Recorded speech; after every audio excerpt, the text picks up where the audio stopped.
Olá!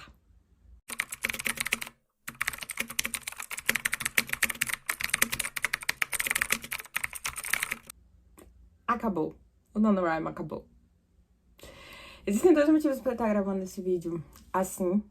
O primeiro é que eu acabei não gravando o vlog que eu queria gravar na última semana de NaNoWriMo. Por vários motivos, mas principalmente porque eu senti que a minha cabeça, ela já estava dividida entre várias áreas da minha vida, incluindo o livro, o trabalho e todas as coisas que eu tenho pra fazer. E o vlog acrescentaria mais uma coisa, o que tornaria todas as coisas nas quais minha cabeça estava dividida mais difíceis. E o segundo motivo é porque eu queria deixar registrado este momento e essa semana e tudo que escrever Ira representou pra mim. E eu não sei ainda pra onde esse livro vai. Várias pessoas me perguntaram, inclusive minha psicóloga, e eu simplesmente falei que eu não sei. E eu vou deixar essa decisão pra julho de 2023 em relação ao que eu vou fazer com o livro agora que ele foi escrito. Claro que a gente ainda tem a reescrita, a edição e todas essas coisas, mas eu tenho várias ideias e eu ainda não decidi o que eu vou fazer com o livro, mas ter escrito durante o mês de novembro, ter terminado e ter passado todo esse tempo com os meus personagens foi muito importante pra mim. E eu queria meio que fazer uma carta de amor pra elas aqui, dedicar neste momento. Então, eu não poderia deixar de gravar um vídeo e falar um pouquinho e finalmente trazer pra vocês a sinopse da história que eu tava mantendo as 7 chaves durante todo esse período. Pra quem não me acompanha nas outras redes sociais, eu terminei NaNoWriMo no domingo. Yay! Eu nem tinha parado pra pensar que esse foi o 5º NaNoWriMo que eu venci. 13, 15, 16...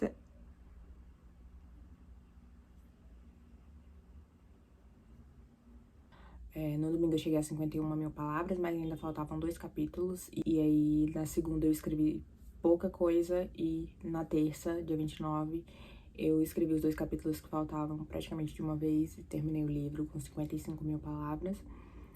E ontem, tudo que eu fiz, ontem no dia 30, tudo que eu fiz foi simplesmente dar uma fechada nas coisas do livro, no sentido de que eu escrevi a dedicatória e eu coloquei uma separação no livro pro final alternativo, que eu resolvi não escrever durante o mês de novembro e também eu não vou escrever por enquanto, porque também, pra quem não viu, eu escrevi o final mesmo. O final alternativo, ele é só o que poderia acontecer, mas quando eu escrevi o final, eu gostei tanto do final, eu achei o final tão incrível que eu chorei. Eu vou mostrar o vídeo pra vocês, eu chorando quando eu terminei de escrever o livro. E aí vocês vão entender por que eu não quero escrever o final alternativo ainda, porque eu ainda tô meio que flutuando naquela coisa da perfeição do final, quanto o final foi importante pra mim. Roda o vídeo. Eu acho que eu nunca chorei simplesmente por terminar um livro, mas eu já sabia como o final ia ser, tipo, desde o meio do mês, E ainda assim eu tô chorando de ter escrito, porque é perfeito. E eu me apeguei muito a esses personagens. E ninguém vai poder ler esse livro até eu me desapegar emocionalmente dele, porque se qualquer outra pessoa ler e me disser que ele é qualquer coisa além de perfeito e o melhor livro do mundo, eu vou me matar. Como vocês podem ver, esse livro, ele me afetou muito emocionalmente, eu ainda tô emocionalmente muito apegada a ele. E eu tô feliz pelo fato de que agora tem reescrita e edição e todas essas coisas. A maioria das coisas eu já sei o que eu vou mudar, o que eu vou editar e principalmente o que eu vou acrescentar. Porque, como eu expliquei no começo do mês, eu pensei a ideia do livro no dia 26 de outubro, faltando 5 dias pro NaNoWriMo. Então, faltou muita coisa. Enquanto eu tava escrevendo, eu consegui colocar meio que substitutos, meio que buracos ali. Por exemplo, faltava um nome pro personagem, eu colocava simplesmente relacionamento entre um personagem e outro. Meu pai, minha mãe, minha irmã e todas essas coisas. E então, tem muito personagem sem nome, tem território sem nome, tem muita coisa de world building pra colocar. Tem coisa que eu deixei de colocar no começo e eu coloquei no final porque foram ideias que foram surgindo e isso é algo que eu quero homogeneizar.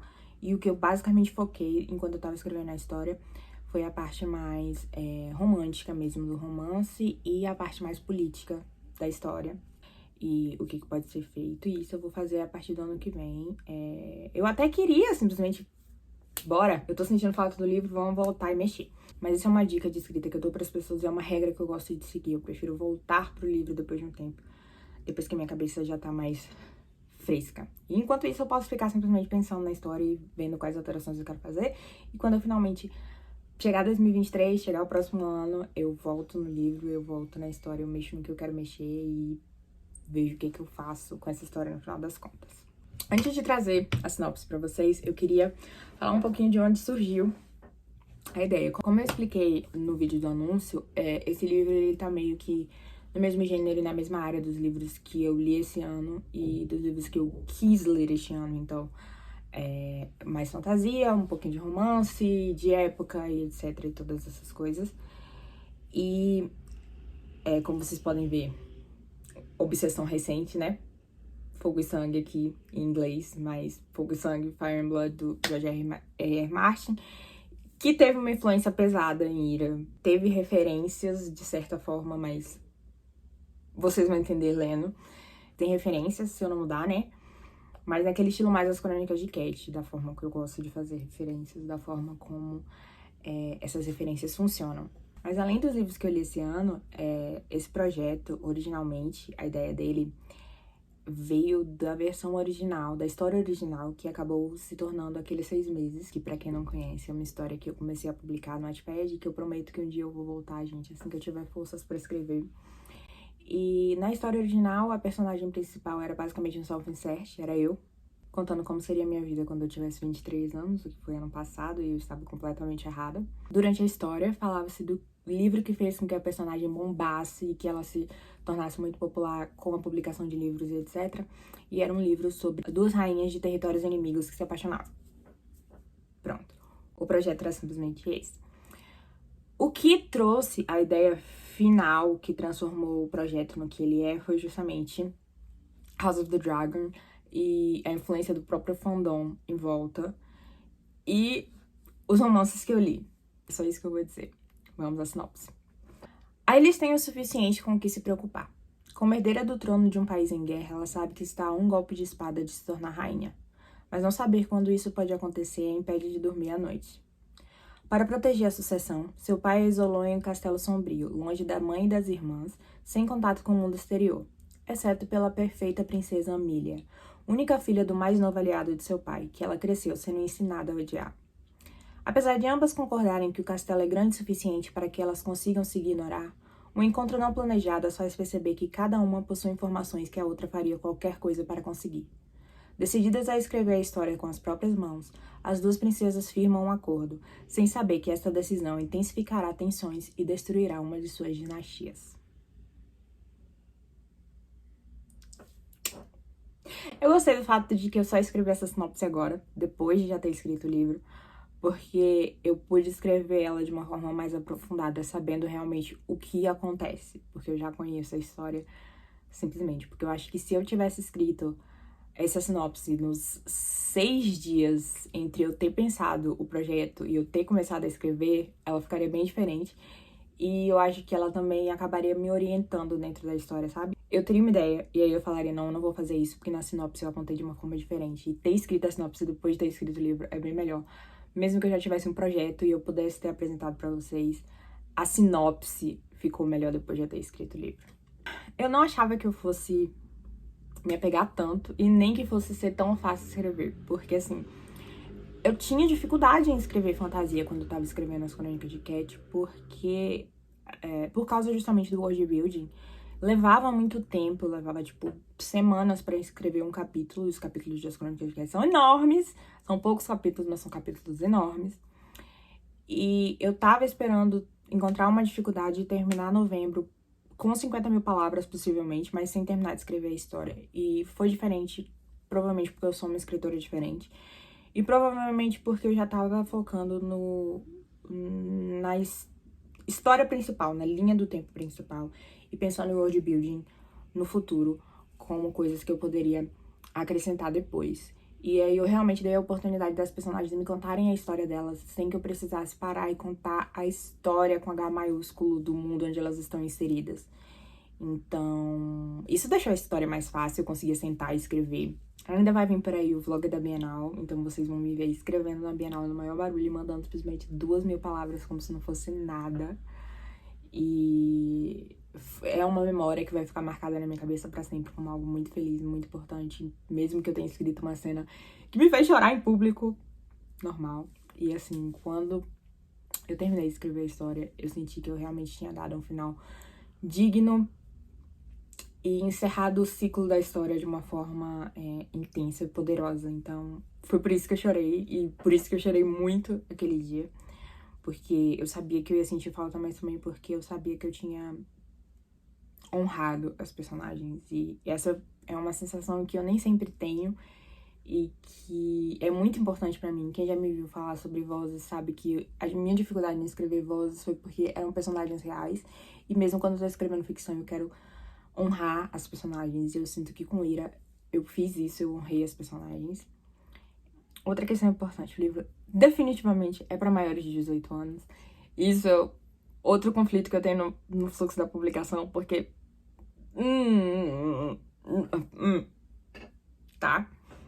Mas isso aí é um problema pra julho de 2023, a gente vai pensar pro futuro. E eu queria trazer, pra finalizar esse vídeo, 2 fatos interessantes pra vocês. O primeiro é que Ire, ou o nome da história em inglês, né? Ire é Ira em inglês.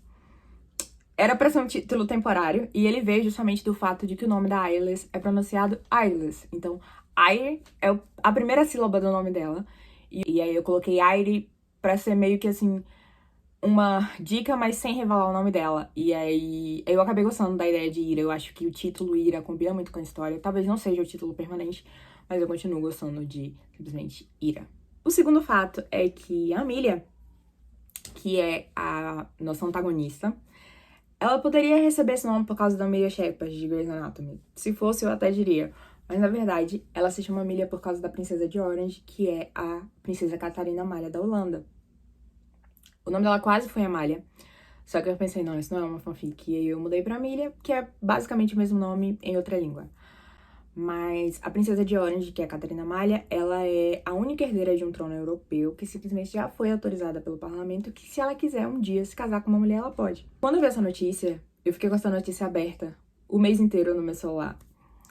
E eu achei muito foda, porque o parlamento basicamente disse: se todo cidadão do país, da Holanda, pode se casar com uma pessoa do mesmo sexo, por que que a herdeira do trono não poderia fazer isso?